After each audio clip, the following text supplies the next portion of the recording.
नमस्कार दोस्तों, आज का टॉपिक हमारा रहेगा, चर्चा करने वाले हम प्रत्याहार निर्माण। दरअसल प्रत्याहार क्या होता है पहले उसको समझेंगे और किस तरीके से प्रत्याहार बनता है उसको समझेंगे और कितने प्रत्याहार बन सकते हैं और कितने प्रत्याहार बने हैं। देखो, सबसे पहले माहेश्वर सूत्र हमें इसके लिए याद होने चाहिए। माहेश्वर सूत्र का अलग से वीडियो बना हुआ है, आप वहां पे जाके माहेश्वर सूत्रों को आप देख लें, याद कर लें अच्छी तरीके से। संस्कृत व्याकरण में शुरुआत में ही माहेश्वर सूत्र है, इनको बड़े वैज्ञानिक ढंग से रखा गया है। इन माहेश्वर सूत्रों के आधार पर ही हम प्रत्याहार का निर्माण यहाँ पे करने वाले हैं। 14 प्रत्याहार हमारे होते हैं। अयुण, रेल, रिक, एवं, अयम, झवरण, नाण्यम, गणम, झवण, घटना, जपटना, सब, चढ़त, चट्टा, अपाय, शक्षर और हल। तो सबसे पहले माहेश्वर सूत्रों को थोड़ा सा हम समझ लेते हैं कि इन माहेश्वर सूत्रों में हर एक सूत्र का अंतिम वर्ण हलंत है। इसका मतलब प्रत्याहार जब बनाएंगे तो इस वर्ण को हम गिनेंगे नहीं। फिर से समझ लो, इस वर्ण को हम गिनेंगे नहीं। दूसरी बात, जब प्रत्याहार बनाएंगे तो उस प्रत्याहार के अंदर इसको लिखेंगे। कैसे लिखेंगे वो हम समझेंगे। तो ये सारे के सारे सिर्फ इसके उच्चारण के लिए हैं और इनकी गिनती, इनका प्रयोग उसके अंदर नहीं होता है। दूसरी चीज समझो, यहाँ पे भी ण है और यहाँ पे भी ण है।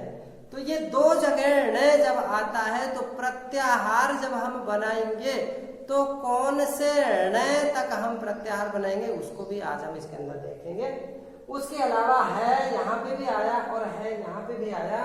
ये दो जगह है, क्यों आया और इसका प्रयोग किस तरीके से होगा इसको भी आज हम इस प्रत्याहार पाठ के अंतर्गत सीखेंगे। तो देखो, सबसे पहले प्रत्याहार का दूसरा नाम सहेता होता है और सहेता का सूत्र होता है आदिरंतेन सहेता। सूत्र है आदिरंतेन सहेता। क्या कहता है? अंतेन एता सहित आदिर मध्यगानाम स्वस्य च संज्ञा स्यात्। मतलब अंतेन, अंतिम, इत, अंतिम जो इत है सहित, उसके सहित, आदिर मध्य का नाम, जो पहला वर्ण है और जो बीच के वर्ण है उन सबको शामिल करने का नाम ही यहाँ पे सहिता है, प्रत्याहार है। अब कैसे आदिर मध्य होगा? यानी कि हम इनमें से किसी भी बिना हलंत वाले वर्ण को उठा करके लिख लेंगे। नहीं है समझ में? किसी भी बिना हलंत वाले वर्ण को उठा करके लिख देंगे। उसके साथ उसके बाद वाले सूत्रों में या उस ही सूत्रों में उस वर्ण के बाद आने वाला कोई सा भी हलंत का वर्ण हम वहां पर रख देंगे। तो जब हम ऐसा कर देंगे वो हो जाएगा हमारा प्रत्याहार। वास्तव में प्रत्याहार एक तरह से सॉर्ट करने का काम करता है, यानी बहुत सारे अक्षरों को हम दो ही अक्षरों में लिख देंगे, वो प्रत्याहार है। यहाँ पे देखो, पहला प्रत्याहार, पहले समझ लो प्रत्याहारों की संख्या 42 और 44 मानी गई है। पाणिनि ने अपने अष्टाध्यायी में इनकी संख्या 42 मानी है। दो सूत्र और माने गए प्रत्याहार, वो कौन कौन से उनको भी हम देखेंगे। तो यदि क्वेश्चन आता है प्रत्याहारों की संख्या तो आपको ऑप्शन में 42 मिलेगा। 42 44 दोनों मिलेगा तो आपको 42 ही करना है। 42 नहीं मिलेगा तो आपको 44 करना है। 42 44 43 कुछ भी नहीं मिलता है, 41 मिलता है तो हमें 41 करना है। 41 42 43 44 में से कोई सा भी एक मिलता है तो वही हमको करना है। ठीक है, तो सबसे पहले 42, फिर 44, फिर 41, फिर 43, इस क्रम से हमको सीनियरिटी रखनी है। देखो, अब ये कैसे बनता है प्रत्याहार समझ लो। कोई सा भी वर्ण इनमें से बिना हलंत का ले लो। जैसे यहाँ पे हमने लिया ए, ये ए हमने यहाँ से ले लिया। अब इसके बाद आने वाला हलंत का कोई सा भी वर्ण हम उठा लेंगे। तो हमने यहाँ पे रखा ण, तो प्रत्याहार बन गया अण। अब अण प्रत्याहार में कौन कौन से वर्ण शामिल होंगे उनको हम देख लेते हैं। तो इसमें शामिल होंगे, सबसे पहले तो वही वर्ण शामिल होगा जो प्रत्याहार का पहला वर्ण है। प्रत्याहार का पहला वर्ण है ए, तो इसमें ए शामिल होगा। अब ए के बाद न तक क्या क्या आता है वो हम देखेंगे। ए के बाद ई आया, ऊ आया, देखो ए के बाद ई, ए, ई, ऊ, ण, तो ण को नहीं लिखना यहाँ।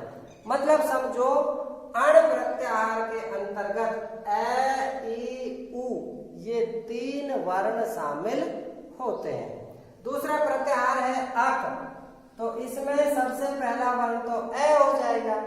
दूसरा ए के बाद हलंत वाले कै तक चलना, ये ध्यान रखने की बात है, बिना हलंत वाले कै तक हमको नहीं चलना। बहुत से छात्र क्या करते हैं, इसको छोड़ देते हैं और वो पहुंच जाते हैं कपय के कै तक, कि यहां से लेके यहां तक का ये सूत्र है। बिल्कुल नहीं, ये सूत्र इस ए से लेके इस हलंत वाले कै तक है। इसको कैसे लिखेंगे, ए, ई, ऊ, ण को नहीं लिखेंगे, हलंत वाले वर्ण को नहीं लिखना है। फिर री और री, कै को नहीं लिखना है। तो हमारा अक प्रत्याहार में ए, ई, ऊ, री और री ये 5 वर्ण शामिल हो जाते हैं। फिर से समझो, आपको समझ में आ रहा होगा, नहीं आ रहा है तो एक बार वीडियो को रिवर्स करके फिर से देख लीजिए आप। अक प्रत्याहार में ए, ई, ऊ, री, री, ऐसे ही इक प्रत्याहार में ई, ऊ, री और री। देखो कैसे यहां से चालू हुआ, मतलब किसी भी वर्ण से चालू कर सकते हैं बिना हलंत वाले से, और हलंत वाले पे खत्म कर देते। तो ई, ऊ, रे को नहीं लिखेंगे, री, री और कै। इक प्रत्याहार में ई से लेके कै तक। अब दूसरी बात समझो, यदि प्रत्याहार होता इण, तो ये इस ई से लेके इस ण पे खत्म नहीं होता। कहां तक जाता, इस लड़ के ण तक जाएगा। इस ण पे सिर्फ अण प्रत्याहार खत्म होता है, बाकी कोई से भी अगर न करके हम चालू करेंगे तो वो इस ण तक आएगा। ये हमको ध्यान रखना है। अब ई से लेके हमने कै तक चलाया, तो ई, ऊ, री, री ये 4 वर्ण इसमें शामिल हो गए।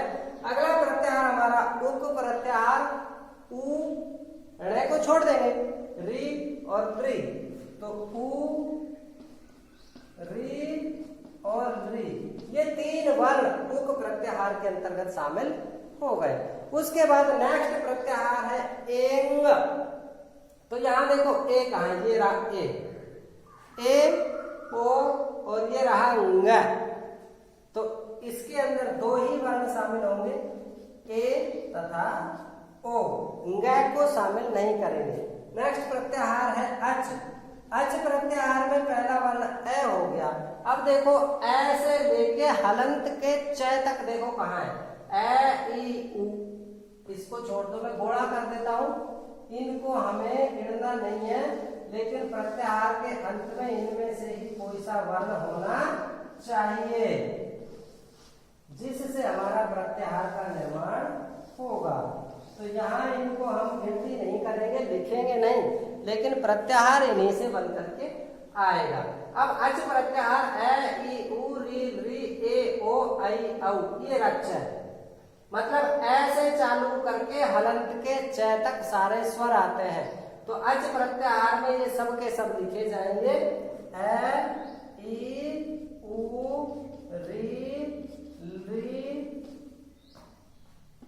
ए, ओ, आई, औ।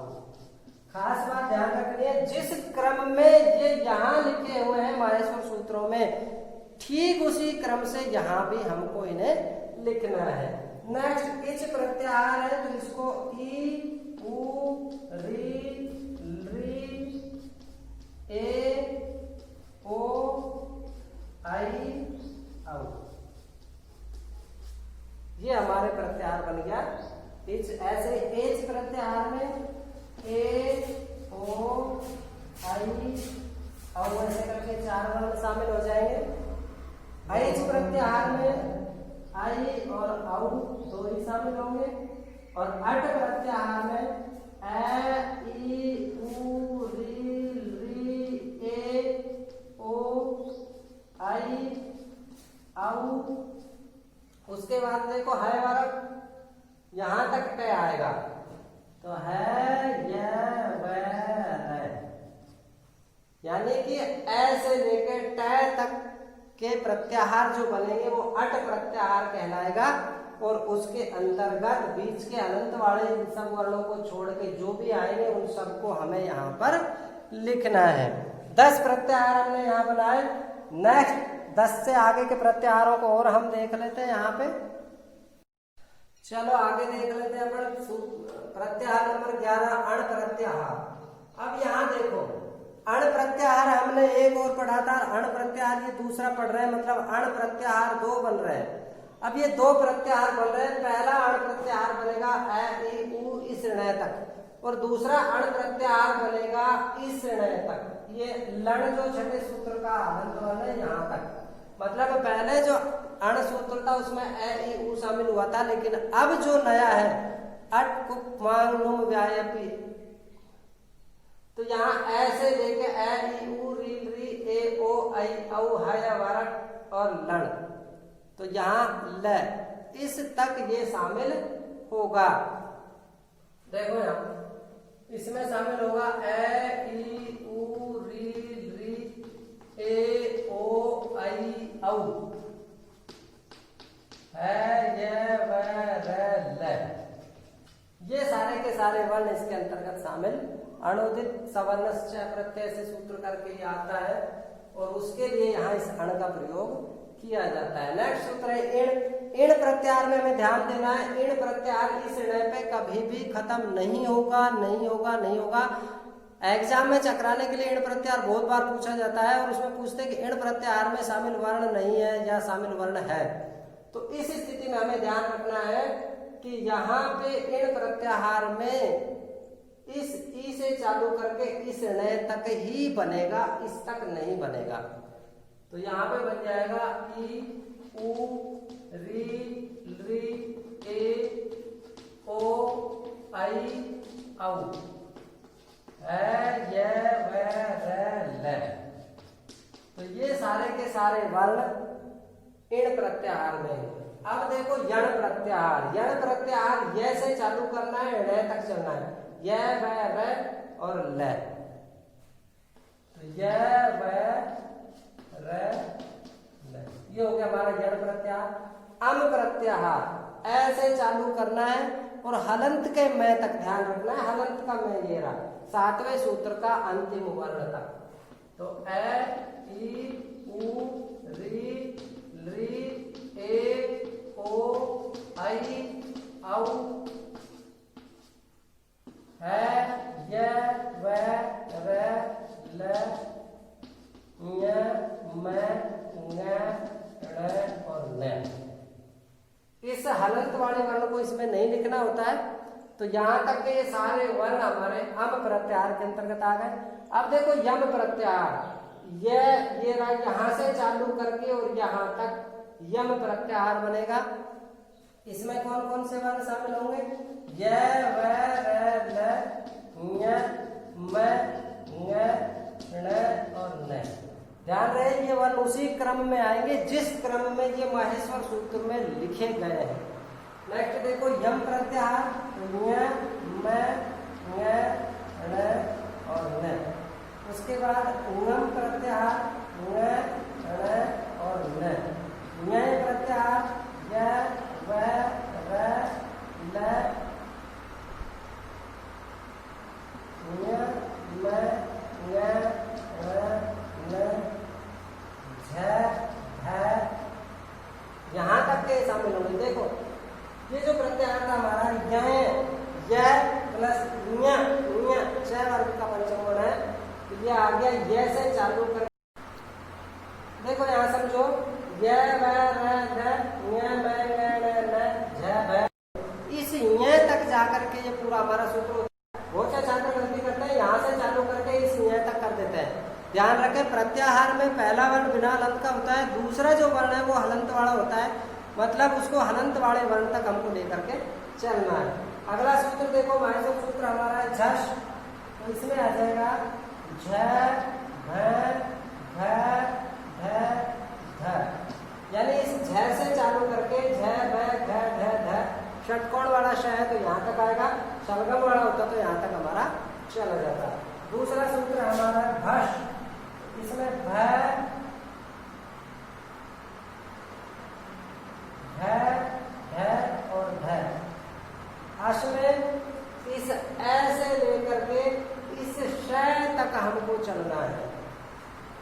तो ए ई उ री और ये आप लिखिएगा, और इस जब गडश नहीं लिखना है, ऐसे हर्ष प्रत्याहार ऐसे चालू करना है और इस श तक लिखना है, या आपको स्वयं लिखना है। ध्यान ये रखना है कि हलंत वाले वर्णों को आपको नहीं लिखना है। नेक्स्ट प्रत्याहार है वस, यानी बिना हलंत के वैसे चालू करना है और हलंत वाले श तक हमको इसमें चलना है। तो ये हमारे हो गए 23 सूत्र। अब इसके बाद वाले और सूत्र है जो 42 माहेश्वर सूत्रों में से, उनको भी हम यहाँ पे आगे देखते हैं। चलो और देखते हैं अपन यहाँ पे ये जो काम है 24 नंबर से 44 नंबर का, ये सब आपको करना है और आप इसको जितना ज्यादा करेंगे उतना आपका अभ्यास होगा। माहेश्वर सूत्र को रट लो, घोट के पी जाओ, बिल्कुल एक सांस भरने के बाद 3 बार आपके मुंह से निकलना चाहिए, ऐसा घोट के पी जाओ, फिर आपको इसमें कोई दिक्कत नहीं आएगी। देखो जश प्रत्याहार बिना हलंत वाले जैसे चालू करना है और हलंत वाले श तक चलना है। बहुत से छात्र गलती करते हैं, इसे श पे यहाँ पहुंच जाते हैं, यहाँ नहीं चलना है। बिना हलंत के से चालू करना है, हलंत वाले पे समाप्त करना है। तो जय बै ग ड द ये वर्ण जश प्रत्याहार के अंतर्गत आ जाएंगे। ऐसे झस प्रत्याहार में झ से चालू करना है, तो झ कहाँ है, ये रहा झ, इस झ से चालू करके इस श तक चलेंगे, झस प्रत्याहार हमारा हो जाएगा। उसके बाद बश प्रत्याहार है, तो ये बै से चालू करना है और श तक हमको चलना है। उसके बाद छव प्रत्याहार है, तो छ देखो ये रहा खट छठक, इस छ से चालू करना है और वह तक हमको चलना है। बिना हलंत के से चालू करना है, हलंत वाले तक हमको जाना है। ऐसे यह प्रत्याहार इस यह से चालू करना है और फिर कपय का यहाँ तक हमको चलना है। मैं प्रत्याहार इस मैं से चालू करना, ध्यान रहे इससे चालू नहीं होगा, कोई भी प्रत्याहार हलंत वर्ण से चालू नहीं होगा। तो यहाँ से हम मैं से चालू करेंगे और उसके बाद में ये तक हम यहाँ चलेंगे मैं। ऐसे झ से चालू करके ये तक, ख से चालू करके हलंत वाला ये तक, चाहे च से चालू करके ये तक, य से चालू करके र तक, र लास्ट में अक्षर आएगा, झर खर। ऐसे चर च से चालू करके र तक, तो च बिना हलंत का आएगा हमारा ये च और र आएगा हलंत का यहाँ चर। उसके बाद शर अल हल वल रल। अब रल प्रत्याहार को समझो, बहुत से छात्र क्या करते हैं, इस र से चालू करके इस ल तक पहुंच जाता है, गलत है। इस र से चालू करके इस ल तक हमको पहुंचना है, तो वो हमारा होगा रल प्रत्याहार। उसमें र से चालू करके हलंत वालों को छोड़ करके बाकी सारे वर्ण शामिल हो जाएंगे। नेक्स्ट है हमारा झल प्रत्याहार, उसके बाद शल प्रत्याहार और अंत में हमारा र प्रत्याहार है। अब इस र प्रत्याहार की कहानी समझ लो, इस र से चालू करेंगे, लेकिन ये तो एक ही अक्षर का है, इसके ऊपर लगा है चंद्र बिंदु अनुनासिक। इसका मतलब है कि ये र है प्लस इस ल के बाद ए है और इस र की वजह से इसको कर दिया चंद्र बिंदु, और इस ए को इसको एक रूप कर करके और यहाँ चंद्र बिंदु बना दिया। मतलब र और ल के बाद वाले ए तक इसको शामिल किया है, तो इसके अंदर र और ल 2 वर्ण शामिल होते हैं। ये सबसे महत्वपूर्ण, बहुत बार परीक्षा में पूछा जा चुका है कि र प्रत्याहार के अंतर्गत कौन कौन से वर्ण शामिल होते हैं, और इसके अंदर शामिल होते हैं र और ल। तो प्रत्याहारों को अच्छे से समझ लो, ये संधि में हमारे काम आने वाला है, और वहां पे जब हम पढ़ेंगे तो वहां बहुत सारे प्रत्याहारों का प्रयोग होगा, तो आप इसको समझ लें। और ये हमारे 44 प्रत्याहार जो बनाए गए हैं, जिनको स्वीकृत किया गया है। अब बात करते हैं कि प्रत्याहार कितने बनाए जा सकते हैं। तो समझो इसमें हम कितने भी प्रत्याहार बना सकते हैं, मतलब हर अक्षर से चालू करके और हर हलंत वाले वर्ण पे खत्म करके हम कितने ही प्रत्याहार यहाँ पर बना सकते हैं। ऐसे चालू करके हम 14 प्रत्याहार बना सकते हैं। ऐसे इस पे खत्म करेंगे, 14 हमारे पास वर्ण है हलंत के, उन 14 वर्णों पे खत्म करके हम 14 प्रत्याहार एक ही वर्ण से बना सकते हैं। ई से भी 14, ऊ से भी 14, री से और री से एक कम हो जाएगा, 13 प्रत्याहार हम बना सकते हैं। ए और ओ से हम 12 प्रत्याहार बना सकते हैं। ऐ औ से चालू करके हम 11 प्रत्याहार बना सकते हैं। है ये वह रे से चालू करके हम 10 प्रत्याहार बना सकते हैं। न से हम 9 प्रत्याहार बना सकते हैं। ये न इनसे हम 8 प्रत्याहार बना सकते हैं। ऐसे करके हम बहुत सारे प्रत्याहार बना सकते हैं। लेकिन हमारे संस्कृत व्याकरण में जो महत्वपूर्ण काम आने वाले सूत्र हैं उनकी संख्या 44 है और 44 माहेश्वर सूत्रों को स्वीकृत किया गया है। इसलिए माहेश्वर सूत्रों की संख्या यदि आपसे पूछी जाए तो माहेश्वर सूत्रों की संख्या 42 या 44। बनाए कितने जा सकते हैं? वो बहुत सारे बनाए जा सकते हैं। आज की कक्षा में इतना एक नए टॉपिक के साथ से फिर हाजिर होंगे। तब तक के लिए आप चैनल पे बने रहिए, वीडियो को देखते रहिए और अपना ज्ञान बढ़ाते रहिए। धन्यवाद।